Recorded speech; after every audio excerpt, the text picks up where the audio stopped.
నుంచి ఇక్కడికి విచ్చేసినటువంటి వివిధ హోదాల్లో ఉన్నటువంటి వైఎస్ఆర్ కాంగ్రెస్ పార్టీ నాయకుగణం, సోదరుడు తిలక్ గారు, ఇతరత్రా పెద్దలు, మా నియోజకవర్గం వివిధ గ్రామాల నుంచి విచ్చేసినటువంటి వివిధ స్థాయిలో ఉన్నటువంటి కార్యకర్తలు, నాయకులు, ఈ సందర్భంగా నేను కష్ట సమయంలో ఉన్నప్పుడు, నా కుటుంబం కష్టాల్లో ఉన్నప్పుడు అంత దూరం నుంచి ఇక్కడ విచ్చేసినటువంటి మా పార్టీ అధ్యక్షులు, former chief minister Shri YS Jaganmohan Reddy గారికి నేను ఒకసారి చేతులెత్తి ధన్యవాదాలు తెలియజేయవచ్చుకున్నాను.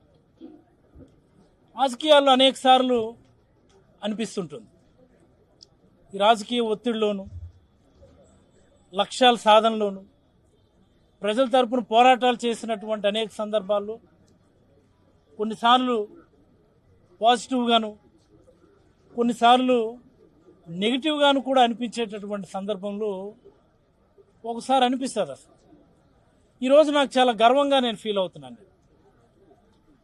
ఈ ప్రభుత్వం, ఈ కూటమి నాయకులు కూడబలుక్కొని ఒక యాక్సిడెంట్ని, ఒక సాధారణమైనటువంటి యాక్సిడెంట్ని నేరపూరిత హత్య అంటూ హత్యాయత్నం కేసులు పెట్టి జైలుకి నన్ను పంపించినటువంటి సందర్భం.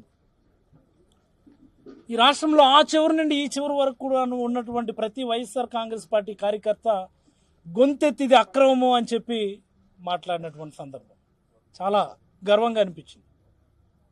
Not only YSR Congress party, ఈ రాష్ట్రంలో రాజకీయాల్ని క్లోజ్గా అబ్జర్వ్ చేసేటటువంటి అన్ని వర్గాల వాళ్ళు, ఒక ఉద్యోగ వర్గం, తటస్థ వర్గం, మేధావి వర్గం, రాజకీయాలను ప్రభావితం చేయగలిగేటటువంటి అన్ని వర్గాల ప్రజలు కూడా పిల్లల మీద రాజకీయాల, పిల్లలపైన కక్ష సాధింప, కుటుంబాలపైన కక్ష సాధింప అని గొంతెత్తి మాట్లాడడం చాలా బాగా అనిపించింది నాకు. అసలు ఇంత పెద్ద కుటుంబం జగన్మోహన్ రెడ్డి గారు మాకు ఇచ్చారా అన్నటువంటిది ఈరోజు కల్లారా చూసిన తర్వాత చాలా గర్వంగా అనిపించింది. ఒక్క మాట చెప్పదలుచుకున్నాను. నేను గత నెల రోజులుగా అనేకమైనటువంటి డిస్కషన్స్, మేబీ నేను జైల్లో ఉండి చూడలేకపోవచ్చు, రకరకాల మార్గాల్లో ములాఖత్కు వచ్చిన వాళ్ళు, ఇంకోటి వాళ్ళందరూ కూడా తెలియజేస్తూ ఉంటారు. దీనిపైన పెద్ద ఎత్తున చర్చ జరుగుతుంది, దీనిపైన అన్ని వర్గాల ప్రజలు మాట్లాడుతున్నారు. ముఖ్యంగా మత్స్యకార సామాజిక వర్గం బగ్గుమంటుంది. అన్ని దగ్గరలు కూడా నిరసన కార్యక్రమాలు చేస్తున్నారు, అన్ని దగ్గరలు కూడా పెద్ద ఎత్తున దీనిపైన నోరు తెరిచి మాట్లాడుతున్నారు అన్నటువంటి మాటలు విన్నప్పుడు పరంగా రకరకాల మార్గాల్లో ఇదేదో పోలీసులు తప్పుడు కేసులు పెట్టారని చాలామంది అంటూ ఉంటారు. నేను దాంతో ఏకీభవించను. నేను పోలీసులు కూడా, మా స్థానిక స్టేషన్లో ఉన్న పోలీసుల నుంచి జిల్లా స్థాయిలో ఉన్నటువంటి పోలీసుల వరకు కూడా అందరూ కూడా సహాయమే చేశారు. మా కేసు ఏంటో అదే చేశారు, దానికి సంబంధించినటువంటి సెక్షన్లతోనే పెట్టారు. బట్ ఈ ప్రభుత్వం నా మీద ఏంటి, రాష్ట్రంలో ఉన్నటువంటి వైఎస్ఆర్ కాంగ్రెస్ పార్టీ నాయకులందరి మీద కూడా ఓ రకమైనటువంటి కక్ష కట్టున్నారు. అభద్రతా భావం వల్ల వచ్చినటువంటి కక్ష అది. రాజకీయాల్లో తొక్కేసి అనగదొక్కి మళ్ళీ అధికారాన్ని చేజిక్కించుకోవాలన్నటువంటి ఆతృతతో చేస్తున్నటువంటి ఆకృత్యాల్లో భాగంగా జరిగింది. ప్రభుత్వం ఒక నిర్ణయం తీసుకొని ఆ నిర్ణయాన్ని ఖచ్చితంగా పోలీసులు ఇంప్లిమెంట్ చేయవలసిందా అన్నప్పుడు జరిగినటువంటి ఒక తప్పుడు కేసు తప్ప మరొకటి కాదని నేను భావిస్తున్నాను. లేకపోతే ఒక యాక్సిడెంట్ని హత్యాయత్నం కేసులు పెట్టడం దేశంలో ఎక్కడన్నా చూసినాం మనం?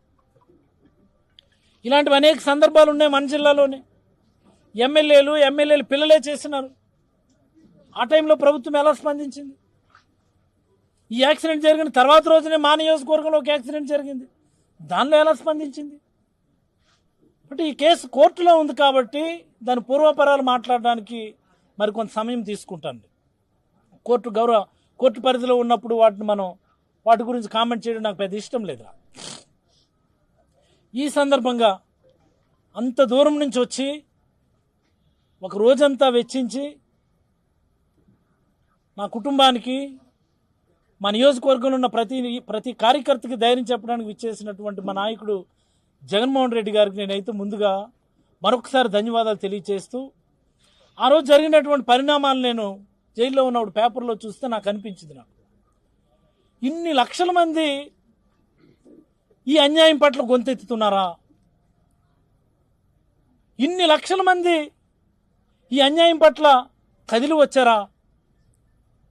నన్ను జైల్లో పెట్టడం అన్నటువంటిది, అక్రమంగా జైలుకు పంపించడం అన్నటువంటిది, రాజకీయ కక్షతో నన్ను జైలుకు పంపించడం అన్నటువంటిది, ముఖ్యంగా నా కొడుకుని సైతం ముక్కుపచ్చలారన్నటువంటి రాజకీయాలతో సంబంధం లేదు కదా,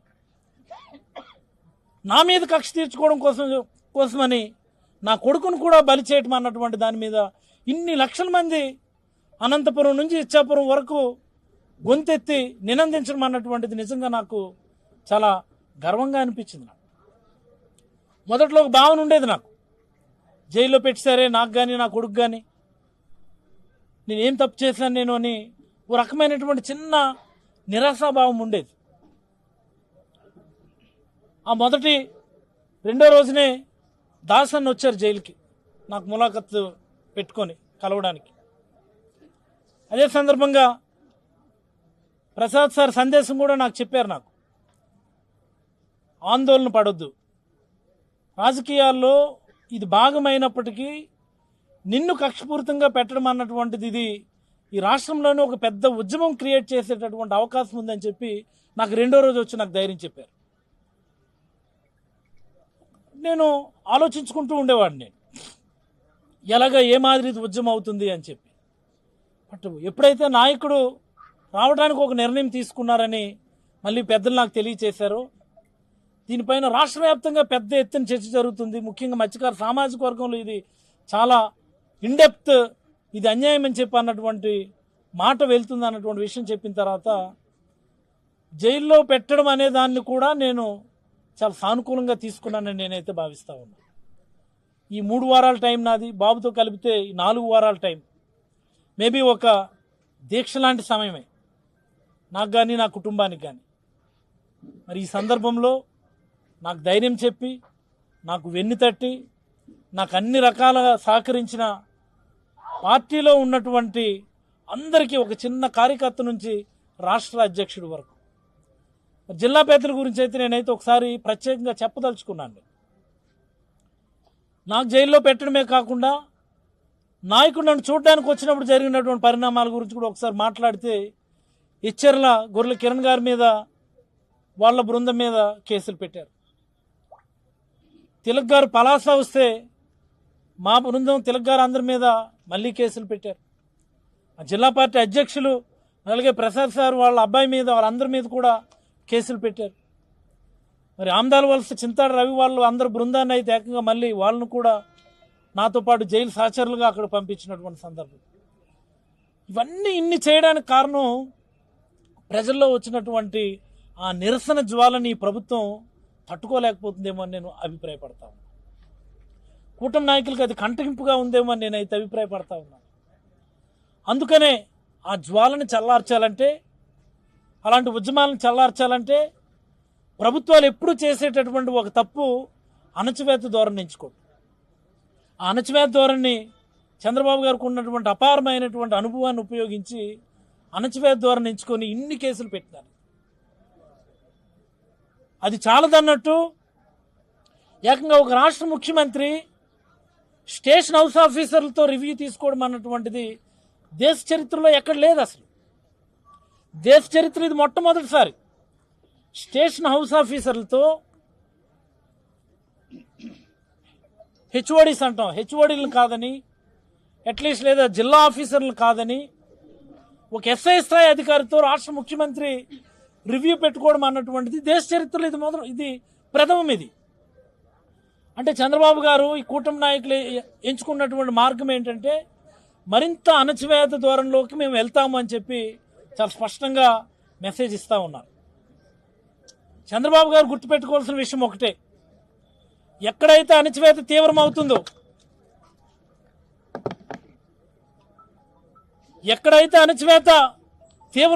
అక్కడ తిరుగుబాటు కూడా అంతకు మించి ఉంటుందన్న విషయాన్ని చంద్రబాబు గారు గుర్తుపెట్టుకోవాలి.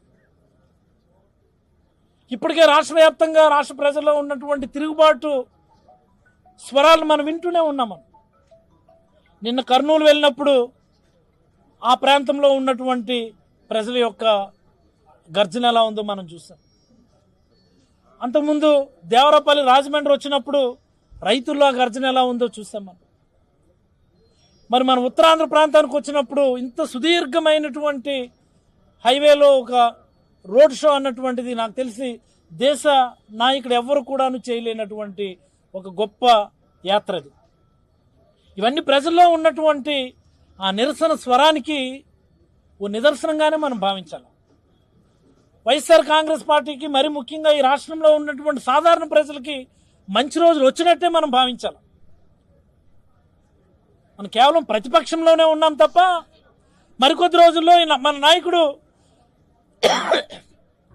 ఈ రాష్ట్ర ముఖ్యమంత్రి పీఠాన్ని అధిష్ఠించబోతున్నాడు అన్నటువంటి దానికి సంకేతంగానే వీటన్నిటిని భావించాలని నేనైతే అభిప్రాయపడతా ఉన్నాను. నేను జైలుకి వెళ్ళాను అన్నటువంటి మాటే కానీ నా కోసం ఇంతమంది మా నియోజకవర్గంలో ఉన్న పెద్దలు, జిల్లాలో ఉన్నటువంటి పెద్దలు, రాష్ట్రంలో ఉన్నటువంటి అన్ని వర్గాల వాళ్ళు, మరి మా నాయకుడు, ముఖ్యంగా తటస్థ వర్గాలు ఇంత పెద్ద ఎత్తున గొంతెత్తి మాట్లాడతారని నేను ఒరిజినల్గా అయితే నేను ఊహించలేదు. రాజకీయాల్లో నేనైతే ఒక రకంగా చెప్పాలి అంటే ధన్యుణ్ణి అని నేనైతే అభిప్రాయపడతా ఉన్నా. ధన్యుణ్ణి నేను అభిప్రాయపడతా ఉన్నా. ఓ రకమైనటువంటిది ధన్యవాదాలు చెప్పడానికి నేను ఈరోజు మీ ముందు కూర్చున్నానని నేనైతే అభిప్రాయపడతా ఉన్నాను. కష్ట సమయం అయినప్పటికీ సరే ఈ ప్రభుత్వం చేస్తున్నటువంటి దుశ్చర్యలకు, నిరంకుశ విధానాలకు ఇదొక నిదర్శనం. దీనిపైన ప్రజల్లో ఉన్నటువంటి నిరసన స్వరానికి ఇదొక ఎగ్జాంపులరీగా నిలబడిందని నేనైతే అభిప్రాయపడుతూ, నాకు ధైర్యం చెప్పి వెన్నుతట్టి నిలబడి ప్రోత్సహించి ధైర్యం చెప్పినటువంటి అందరికీ కూడా మరొక్కమారు చేతులు జోడించి ధన్యవాదాలు తెలియజేస్తూ, చివరిగా మీడియా మిత్రులు, మొదటి రోజు నుంచి కూడా వాస్తవాలను ప్రజల ముందు ఉంచడానికి మీడియా పీపుల్ చేసినటువంటి ఈ ప్రయత్నం నాకు మరింత శక్తిని, బలాన్ని ఇచ్చిందని నేనైతే అభిప్రాయపడుతూ సెలవు తీసుకుంటూ ఉన్నా.